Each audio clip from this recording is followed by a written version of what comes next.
रोको रोको रोको।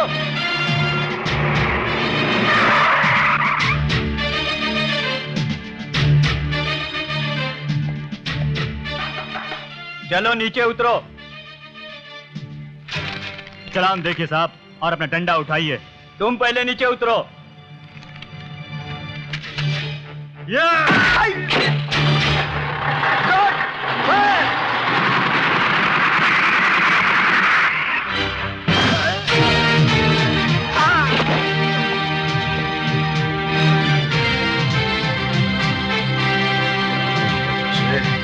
भागकर कहां जा रहे हो? तुम बहुत बड़ी भूल कर रहे हो इंस्पेक्टर।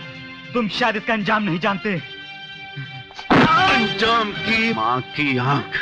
हाँ? अंजाम बता रहा है। गिरफ्तार करो इसे और ट्रक पर कब्जा कर लो। अरे तेरे जैसों की तो मैं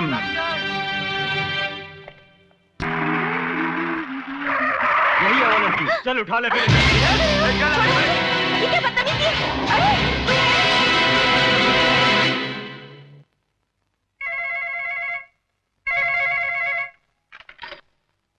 चौधरी है। हिंदुस्तान गुलाम और हम आजाद। कौन हो तुम? लोग मुझे शेख कहते हैं। क्या चाहते हो? सिर्फ इंस्पेक्टर किशन सिंह भट्टी का ट्रांसफर ऑर्डर। क्या बकवास कर रहे हो? बकवास नहीं कमिश्नर, तुम्हारी बेटी हमारे कब्जे में है। You bloody bastard! I'll kill you! Hindustan गुलाम और हम आजाद।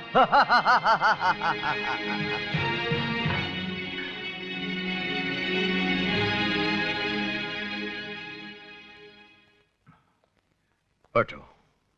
Thank you sir.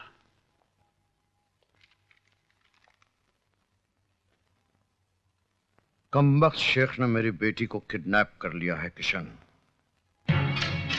क्या कह रहे हैं सर? और शर्त रखी है, अगर तुम्हारा तबादला यहां से ना कर दिया गया तो वो लोग मेरी बेटी को जिंदा नहीं छोड़ेंगे। नहीं सर, ऐसा नहीं होगा। मैं ऐसा नहीं होने दूंगा। हरगिज नहीं होने दूंगा।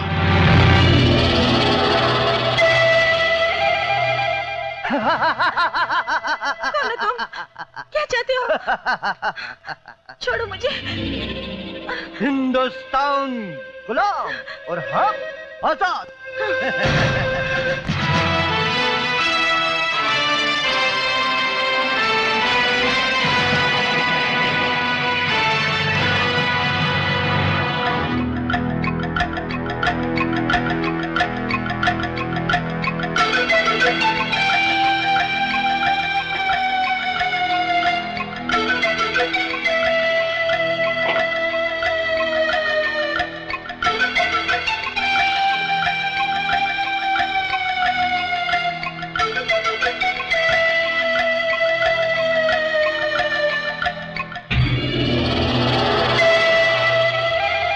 अपने आप को छुड़वाने की खातिर क्यों इस नाजुक बदन को तकलीफ दे रही हो?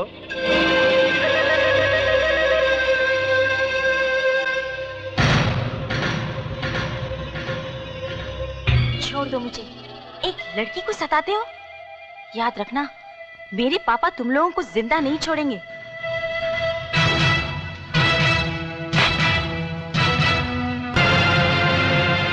आखिर मैंने तुम्हारा बिगाड़ा क्या है? कुछ नहीं, कुछ नहीं। कौन कहता है कि तुमने हमारा कुछ बिगाड़ा है?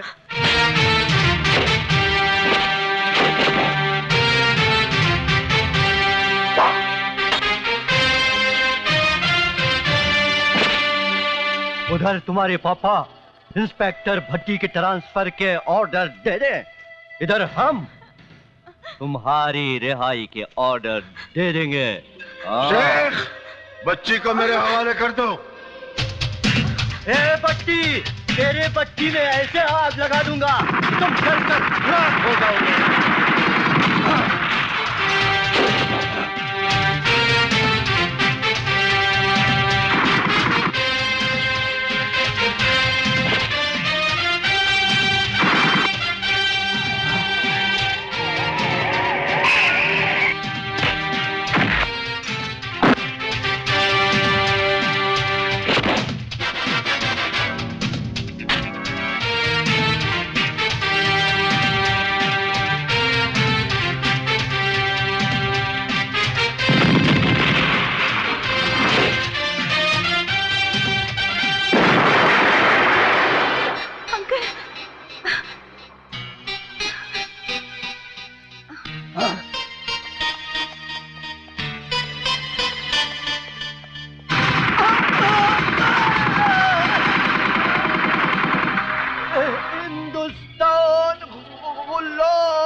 शाबाश बेटे।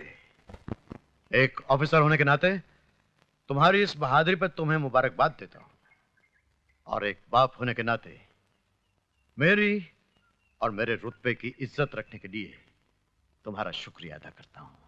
कृष्ण, अब तुम कहीं नहीं जाओगे, यहीं रहोगे मेरे पास।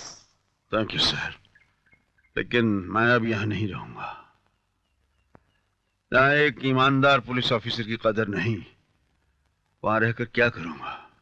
ठीक है, जाना चाहते हो जाओ, लेकिन मेरी एक बात सुन लो।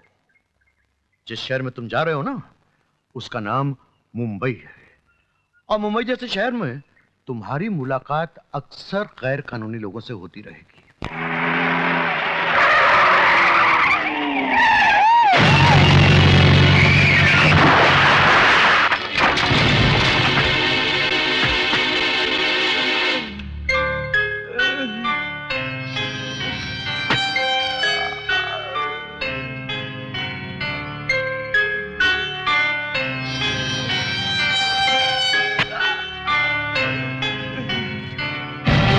मुझे माफ कर दो मालिक, मुझसे बहुत बड़ी भूल हो गई है। इस बड़ी सी भूल की छोटी सी सजा तो होनी चाहिए ना। अपने संगोछे से मेरे पैर की चप्पलें साफ कर ले।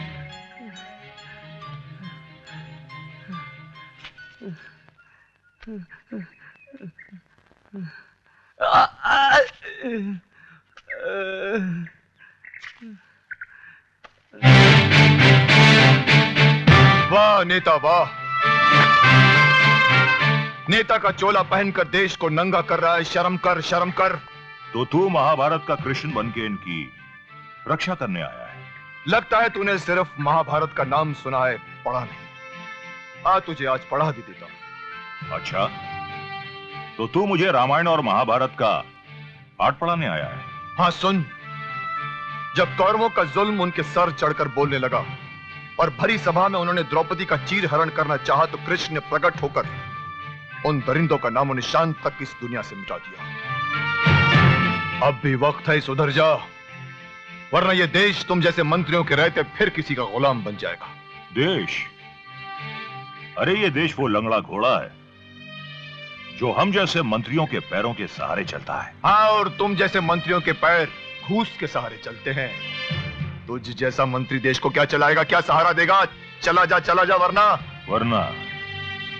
वरना तो हम तुम्हें बताएंगे नौजवान, देखेंगे कि तुम्हारे खून में कितना उबाल है। एक बात याद रखना मंत्री, मेरे खून के उबाल को मापने की कोशिश मत करना, वरना तुम्हारे वरना के साथ साथ तुम्हारी हड्डियां भी गल जाएंगी, समझे? अरे तू मुझे क्या समझाएगा? समझाऊंगा तो अब मैं तुझे।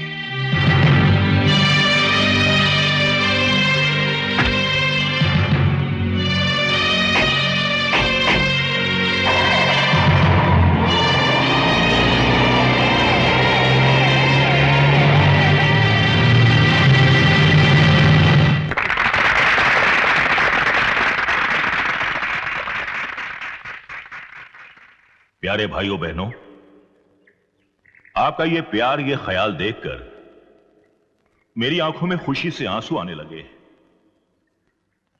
और दूसरी खुशी की बात यह है कि मुझ जैसे सेवक का भाषण सुनने के लिए आप लोग कहां कहां से आए हैं। यह आप ही के सहयोग का परिणाम है कि आज हमारा देश कहां से कहां पहुंच गया है। कल हम क्या थे और आज हमने कितनी उन्नति कर ली है, और वो दिन दूर नहीं है कि आने वाले कल में हमारे देश का नाम दुनिया में सबसे ऊंचा होगा। जटाशंकर पांडे आज पानी की समस्या, राशन की समस्या हल हो गई है। कैसे? आप सबके सहयोग से। और सच मानिए तो मैं अब भी पूरी तरह संतुष्ट नहीं हूं। अगले चुनाव के परिणाम के बाद मेरा सबसे पहला काम होगा बेरोजगार नौजवानों को रोजगार देना, और मेरे ये गरीब बहन भाई जो झोपड़ों में रहते हैं, इनके लिए पक्के मकान बनाना। जटाशंकर पांडे जिंदाबाद। प्यारे बहनों भाइयों, जब भी मैं अपने गरीब बहन भाइयों को तकलीफ में देखता हूं तो मुझसे उनकी यह तकलीफ बर्दाश्त नहीं होती। वाह मंत्री वाह, भाषण देने में तुम्हारा कोई जवाब नहीं। अरे क्यों इन गरीबों को महलों के ख्वाब दिखा रहे हो? क्यों इनके झोपड़ों को जलाकर राख कर देना चाहते हो? गरीब लोगों को अपनी गाड़ियों में बिठाकर उनके जख्मों पर मरहम लगाने के बजाय नमक लगाकर कब तक बेवकूफ बनाते रहोगे तुम इन लोगों को? अरे जिस्म पर लगे घाव तो भर जाते हैं मगर दिलो दिमाग पर लगे घाव कभी नहीं भरते मंत्री। कब तक इस भोली भाली जनता को अपने जान में फंसाकर इनके रगों में बहते हुए इनकलाब के खून को पानी बनाते रहोगे तुम? भाइयों, देखा आपने, लगता है इस गुंडे को विपक्षी दल ने हमारी सभा भंग करने के लिए भेजा है। इंस्पेक्टर मुंह क्या देख रहे हो? उठाकर बाहर फेंक दो इसे। अरे चुनाव से पहले बहुत लूटा है मंत्री तुमने इस भोली भाली जनता को, और इनके पास ऐसा कोई रास्ता नहीं, ऐसी कोई अदालत नहीं जहां तुम्हें खदेड़ कर ला सके और पूछ सके कि क्या हुआ उन वादों का जो तुमने जीतने से पहले इनसे किए थे। ले जाओ ऐसे। अरे मेरी एक बात कान खोलकर सुन ले मंत्री, तुम्हारी असलियत जानने के बाद ये लोग तुम्हें वैसे ही खदेड़ देंगे जैसे विदेशियों को इस देश से खदेड़ दिया गया था। याद रखना मेरी बात, याद रखना मंत्री, याद रखना मेरी बात, याद रखना। अरे बैठो भाई, विरोधी दल का आदमी आपको भड़का रहा है।